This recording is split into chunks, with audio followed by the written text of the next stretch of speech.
Салам достор, менин атым Нарима. Мен Америкада 2016 жылдан баштап жашайм. Азыр деген мен деген эң солнечный штат, Аризона деген штатта жашап келем.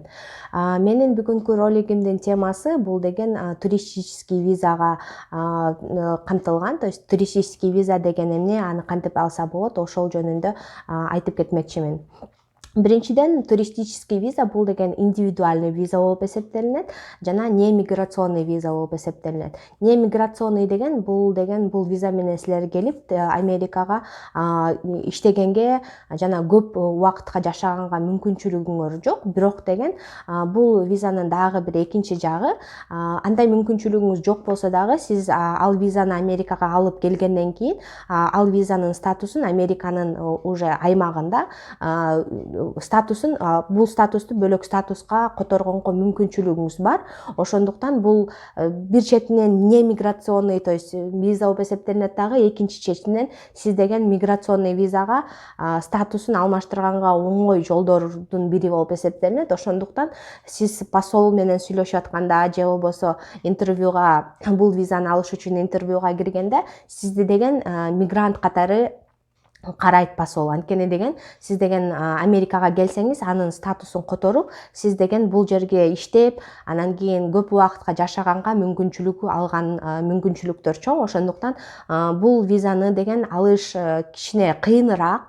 Бирок деген менин оюмча, эгерде сиз бүт күчүңүздү ошого жумшап, жакшы бир пландарды ойлоп, ошол визага тапшыра турган болсоңуз, сиздин алуу мүмкүнчүлүгүңүз дагы көбөйөт деп эсептейм. Ошондуктан ушул роликти записывать этип атам.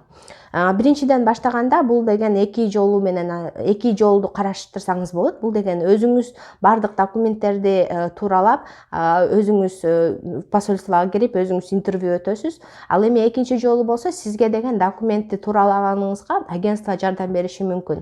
Бирок эки учурда тең сиз деген 100% кепилдик ала албайсыз да, то что сиз деген визага тапшырып, визаны сизге берип коет деген кепилдик эч качан жок. Өзүңүз документтерди чогулткан убакта дагы, сизге агентство жардам берген убакта дагы, агентство дагы 100% гарантия бере албайт сизге виза алып беребиз деп. Анткени бул ар бир кишинин өзүнөн зависит этет.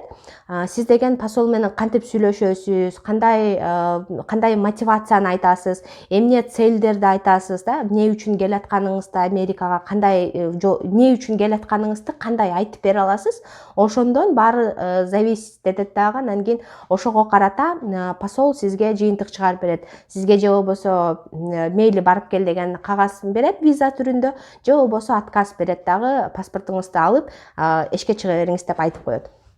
Ошондуктан бул визага менин оюмча барардан мурун, 1 жыл мурун эрте даярланып башташ керек да.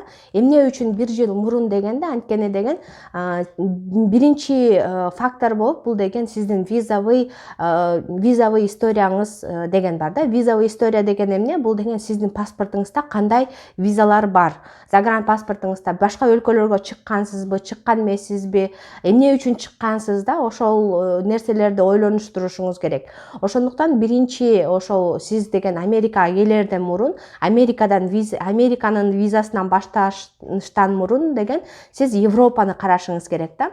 Европанын визаны алып, мисалы деген Латвияга же Литвага же болбосо Польшага виза алган оңоюраак. Ошондуктан ушул өлкөлөргө барып, ар жака кичине путешествие кылып да, 1 жумага болобу, 2 жумага болобу, ошол жактарга барып, ал жактарды көрүп, кайра келип, анан кийин деген эмеден Кыргызстандан мисалы деген Кытайга дагы чыкканга мүмкүнчүлүк бар. Ошо Кытайга чыгып, андан кийин деген ошо сиз визовый историяңызды түзгөндөн кийин гана сиз деген Американын визасына барсаңыз болот.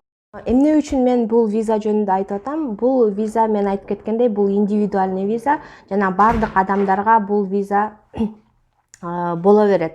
Сиз студентсизби, вне зависимости сиздин жумушуңузга карабай, сиздин канча жашыңызга карабай бул виза баарына жарайт. Ошондуктан деген бул визаны баары көбүнчө Америкага келгендин көптөрү бул деген ушул тип виза менен келген. Ошондуктан мен ушул виза жөнүндө силерге биринчи очередь айтып кетейин деп айтып кетүүнү туура көрдүм. Менин учурума келе турган болсок, мен дагы ушул виза менен келгем Америкага. Бирок деген менин кантип келгенимди жана кандай кандай целдерди айтканым, кандай посольствода интервью болгонун эмки роликте жазам. Жана эгерде деген силерде вопростор болсо, то комментарий калтырыңыздар. Мен деген эгерде дагы түшүнүксүз болсо, дагы бир видео снимать этип силерге подробнее объяснять эткенге постараюсь. Ошол анан кийин дагы бир нерсе айтып кетчү нерсе, мен бул жерге деген өзүмө статистика жазып алгам. Ошол статистикага мындай камтыла кетсем деп ойлодум, потому что деген бул статистика очень важна да. Анткени деген силер билишиңер керек, на что вы идете да, потому что биринчиден бул туристический виза $160 турат. Бул консульский сбор. Буну алып киргенден кийин силерге бул сумма кайрылып берилбейт. Бирок деген экинчи четинен дагы эгер берип калса жакшы, а бербесе деген сиз $160 коротосуз дагы деген сиздин документацияга кеткен акчаларыңыздын баары ошол жок менен кетип калат да. Ошондуктан статистикага байланыштырсак, бул деген Грузияныкы 2017-2018 жылдарды алып салыштырылган статистика. Бул Грузиядан деген 61-62% отказ алат. Кыргызстандан болсо бул деген 55-58% отказ алат. Армениядан болсо 51-53% отказ, Узбекистандан болсо 50-60% отказ.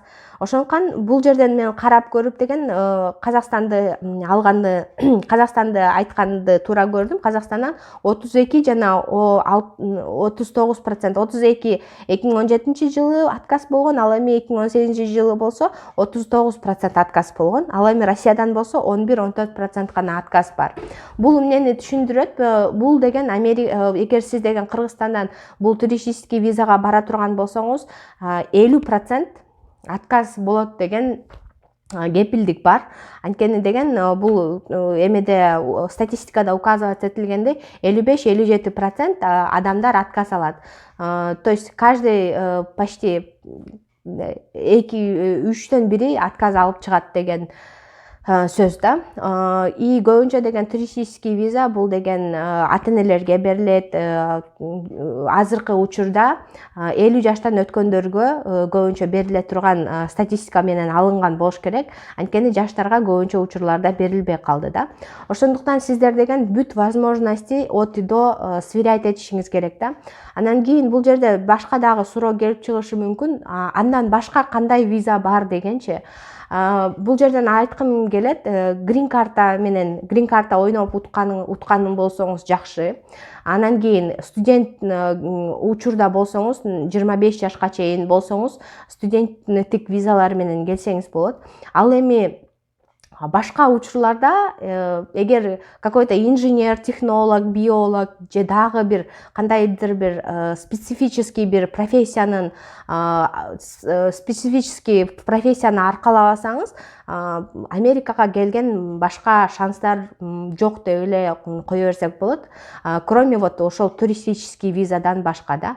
Ошо туристический визага деген сиз өзүңүздүн аракеттериңизди жумшап, бардык документацияларды туура кылып, туура интервью убагын тандап, туура готовиться этип, бул интервьюда деген даже сиздин кийинип турган кебетеңиз дагы, кийинип турган кийимиңиз дагы влиять этиши мүмкүн да. Ошондуктан ошолордун баарын деген баарын учитывать этип, ошонун баарына токтолуп, анан кийин ошол туристический визага барам деп мындай эме кылышыңыз керек да. Ошо барышыңыз керек.